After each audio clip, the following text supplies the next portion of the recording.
বিশ্বে যে সংখ্যক শিশু আছে এর মধ্যে 10% শিশু প্রতিবন্ধী শিশু। বাংলাদেশে প্রতিবন্ধী শিশুর সংখ্যা 7% এবং প্রায় 3% শিশু ঢাকা শহরে অটিজম রোগে ভুগছে। এই প্রতিবন্ধী শিশুদের আমরা বিভিন্ন ভাগে ভাগ করি। কেউ কেউ খুব প্রতিভাবান হয়, প্রতিভাবান শিশু। কিছু কিছু শিশু আছে প্রতিবন্ধী শিশু, আবার কিছু আছে অটিস্টিক শিশু।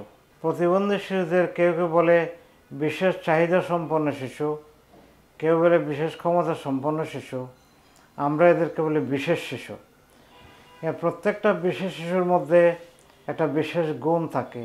তার প্রতিবন্ধিতার পাশাপাশি এই বিশেষ গুণটা যদি আমরা আবিষ্কার করতে পারি, বিশেষ গুণটা যদি আমরা ধরতে পারি এবং বিকশিত করতে পারি, তাহলে দেখা যায় বিশেষ শিশু বিশেষ ক্ষমতা সম্পন্ন, বিশেষ প্রতিভা সম্পন্ন শিশু হয়ে ওঠে। যেমন ধরেন, একটা শিশু হয়তো এবিসিডি লিখতে পারে না, কিন্তু দেখা যায় সে খুব ভালো ড্রয়িং করে। কোনো শিশু হয়তো কথা বলতে পারে না, কথা মুখে জড়িয়ে যায়, সে হয়তো আবার সঙ্গীত খুব ভালো করে। সেই জন্য বিশেষ গুণগুলো আমাদেরকে খুঁজে বের করতে হয়।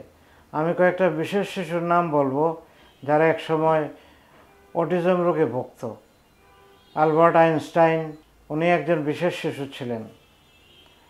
লিওনেল মেসি কিংবা এলন মাস্ক কিংবা বিল গেটস, ওরা একসময় বিশেষ শিশু ছিল, কিন্তু বিশেষ যত্নের কারণে ওরা আজকে একজন বৈজ্ঞানিক হয়েছেন, একজন টেকনোলজিস্ট হয়েছেন, একজন ভালো খেলোয়াড় হয়েছেন, একজন মাইক্রোসফটের আবিষ্কর্তা হিসাবে আমরা তাদেরকে অত্যন্ত শ্রদ্ধা করি। সমস্ত পৃথিবী বদলে দেওয়ার মতো ক্ষমতা তারা রাখে, তারা অত্যন্ত ক্ষমতাশালী বলা চলে। তো এই বিশেষ শিশুদের বিশেষ গুণ যাতে বিকশিত হয়, সেই জন্য আমরা এখানে বিশেষ ধরনের চিকিৎসার ব্যবস্থা আমরা করেছি। এদেরকে আমরা এখানে স্পেশাল এডুকেশন দেই। এখানে আমরা মাল্টি সেন্সরি স্টিমুলেশন দিই। এখানে আমরা সাইকোলজিক্যাল অ্যাসেসমেন্ট করি। এখানে আমরা গ্রোথ মনিটরিং করি, অপুষ্টি রোগ দূর করার চেষ্টা করি।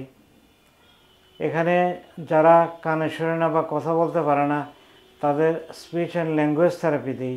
যারা সিপি, তাদেরকে ফিজিওথেরাপি দিই, অকুপেশন থেরাপি দিই।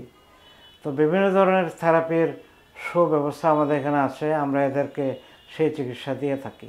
আমরা যে সমস্ত শিশুদের এই কেন্দ্র থেকে চিকিৎসা দিই, এদের মোস্টলি অটিস্টিক শিশু বা ওরা এএসডিতে ভুগছে।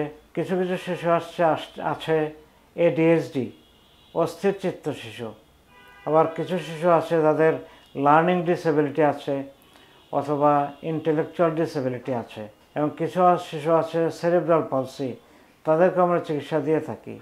ডাউন সিনড্রোম, এদের বিভিন্ন সমস্যা যদি খুব আগেভাগে শনাক্ত করা যায় এবং তাদেরকে যদি স্টিমুলেশন ইন্টারাকশন করা যায় এবং এদের পুষ্টি দিকে খেয়াল দেওয়া যায়, তো দেখা যায় যে অনেক শিশুই, বিশেষ করে এই সমস্ত ডাউন সিনড্রোম শিশু মোটামুটি ভালোভাবে ওদের ডেভেলপমেন্ট হতে পারে। এছাড়াও যাদের মাথা ব্যথা আছে তাদেরকে আমরা চিকিৎসা দিতে পারি। যাদের খিঁচুনি হয় তাদেরকে আমরা চিকিৎসা এখান থেকে দিয়ে থাকি, কিংবা যাদের স্ট্রোকের কারণে পঙ্গুত্ব প্রাপ্ত হয় তাদেরকে আমরা অত্যন্ত সফলভাবে চিকিৎসা এখান থেকে দিচ্ছি। এই সমস্ত প্রতিবন্ধী শিশুরা মূলত অত্যন্ত অবহেলিত শিশু। এই শিশুদের কল্যাণে আমরা এই সেন্টার স্থাপন করেছি। আমরা এদেরকে চিকিৎসা করছি। এদের উন্নতির জন্য, এদের চিকিৎসার জন্য আমরা এগিয়ে এসেছি, আমরা সচেষ্ট হয়েছি। আমরা চাই আপনারা এই কাজে আসেন, সচেষ্ট হন, এই সমস্ত শিশুদের ভালোবাসন, হাত বাড়িয়ে দিন, এবং সেটা যদি আমরা সমন্বিতভাবে করতে পারি, তাহলে এই শিশুরা একদিন আত্মনির্ভরশীল হবে, পরনির্ভরশীলতা কাটিয়ে কর্মক্ষম হবে, আত্মনির্ভরশীল হবে, কেউ বা বিখ্যাত হবে।